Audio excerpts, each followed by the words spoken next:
द्वारका नगरी भगवान श्री कृष्ण की प्राचीन राजधानी और हिंदुओं के चार धामों में से एक है। यह गुजरात के देवभूमि द्वारका जिले में स्थित है। द्वारका नगरी के बारे में कई पौराणिक मान्यताएं हैं। यह मान्यता में से एक मान्यता ये भी है कि द्वारका नगरी समुद्र में डूब गई थी। तो आज मैं आपको बताऊंगी द्वारका नगरी और उससे जुड़े कई रहस्यमय बातें जो शायद ही आप जानते होंगे। द्वारका नगरी का इतिहास महाभारत कुल से जुड़ा है। माना जाता है कि जब भगवान श्री कृष्ण मथुरा से द्वारका की ओर प्रवास कर रहे थे तो उन्होंने द्वारका को अपना राज्य बनाया था और उसी समय द्वारका नगरी बसाई थी। और ऐसा कहा जाता है कि समुद्र के बीच बसाई हुई इस द्वारका नगरी में कई विशाल बड़े द्वार थे, इसीलिए उसे द्वारका के नाम से माना गया है। स्कंद पुराण में द्वारका नगरी के बारे में कई बातों का जिक्र किया गया है। द्वारका नगरी को गुजरात की पहली राजधानी भी माना जाता है। इतना ही नहीं, द्वारका नगरी भारत के 7 सबसे प्राचीन शहरों में से भी एक है।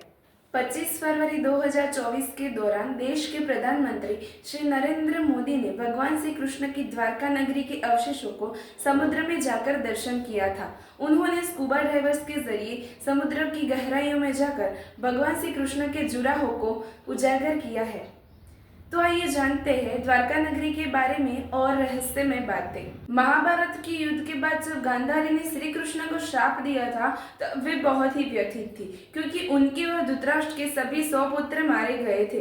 तब उन्होंने श्री कृष्ण से कहा था कि जैसे मेरे कुल का नाश हुआ है वैसे ही तुम्हारे कुल का नाश तुम्हारी आंखों के सामने हो। और दूसरा श्राप ये था कि जब भगवान श्री कृष्ण के पुत्र साब और उनके मित्र हंसी मजाक कर रहे थे, उसी वक्त महर्षि विश्वामित्र और कण्व ऋषि द्वारका आ पहुंचे।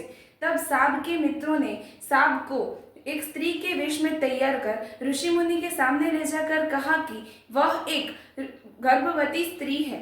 उससे क्रोधित होकर ऋषि मुनि ने साब को श्राप दिया और कहा कि साब ही यदुवंश का नाश करेगा। और माना जाता है कि यदुवंश का नाश होते ही और भगवान श्री कृष्ण की जीवन लीला समाप्त होते ही तुरंत समुद्र में द्वारका नगरी डूब गई थी। द्वारका नगरी की खोज सबसे पहले डेक्कन कॉलेज पुणे, गुजरात सरकार और आर्कियोलॉजी विभाग ने मिलकर की थी। साल 1963 के दरमियान द्वारका नगरी एग्जीबिशन की खोज हुई थी। उसी दौरान वहां से 3000 साल पुराने अवशेष मिले थे। इतना ही नहीं, नेशनल इंस्टीट्यूट ऑफ ओशियनोग्राफी ने भी द्वारका नगरी की खोज के लिए योजना बनाई थी। आर्कियोलॉजिस्ट प्रोफेसर SR राव और उनकी टीम ने साल 1980 में समुद्र में 560 मीटर लंबी दीवार की खोज की थी। उसी दौरान उन्होंने वहां से 1500 से 3000 साल पुराने बर्तन भी मिले थे। श्रीमद् भगवद गीता के मुताबिक द्वारका नगरी 128 किलोमीटर और 144 वर्ग किलोमीटर में फैली हुई थी। वहीं आर्कियोलॉजिस्ट के मुताबिक उसका क्षेत्रफल 153.6 वर्ग किलोमीटर जितना था। द्वारका नगरी अभी फिलहाल समुद्र में 300 फीट की गहराई में डूबी हुई है, मगर आज भी उसके अवशेष हमें देखने को मिलते हैं। द्वारका दर्शन के लिए गुजरात सरकार ने सबमरीन के जरिए वहां तक ले जाने की योजना बनाई है और उसकी वजह से अभी तक लाखों दर्शकों ने उसका लाभ उठाया है।